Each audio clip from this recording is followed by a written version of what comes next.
vie à moi. Oui. Là, je suis devenu fanatique de cinéma. J'ai organisé un prix de l'éducation nationale au Festival de Cannes pendant 9 ans, où les élèves ont voyé 45 films, sélection officielle, un certain regard. Je suis devenu complètement fanatique. Moi, ça a changé ma vie parce que ma vie à moi, c'est pas important.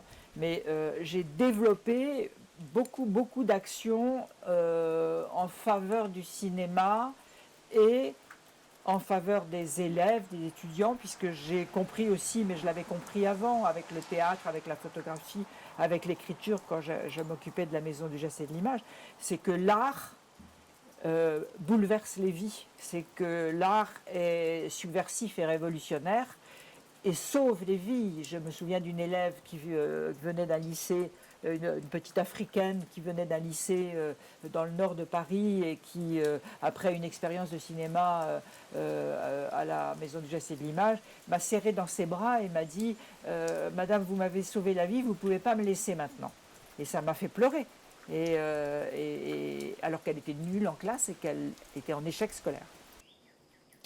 Donc, quand j'ai été responsable, j'ai été nommée en fait responsable de l'enseignement du cinéma en France du côté des années 95. J'ai commencé à ce moment-là. Et après la FEMIS. Après la FEMIS, voilà. Donc j'avais en charge à la fois les programmes de cinéma en lycée, le baccalauréat, l'organisation du baccalauréat, les sujets de baccalauréat. Et je me suis dit que parallèlement à ça, je devais emmener les élèves et leurs professeurs vers la fête qu'est le cinéma. La fête du cinéma, j'avais 2 festivals fétiches. C'était un petit festival qui était vraiment ciblé sur les élèves et les professeurs. Le baccalauréat, c'était à Sarlat, dans le Périgord. Magnifique festival où 800 élèves étaient là tous ensemble pendant 8 jours.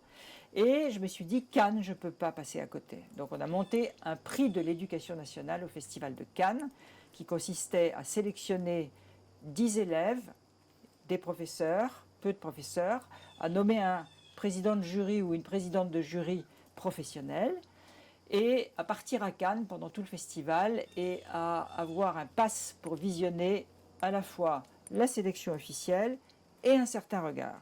Ce qui au total faisait à peu près 5 films par jour pour des élèves, pendant 10 jours, ce qui est quand même énorme. Voilà.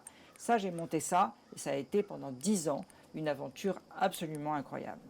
Alors on remettait le prix de l'éducation nationale au Festival de Cannes en grande pompe avec le ministre de l'Éducation nationale, le président directeur du Festival de Cannes, et ensuite, derrière ça, on construisait un outil pédagogique complet avec le réalisateur, les acteurs, qui passait ensuite entre les mains de tous les enseignants qui le souhaitaient pour travailler sur les films en profondeur, faire de l'analyse, revisionner le film et se l'approprier.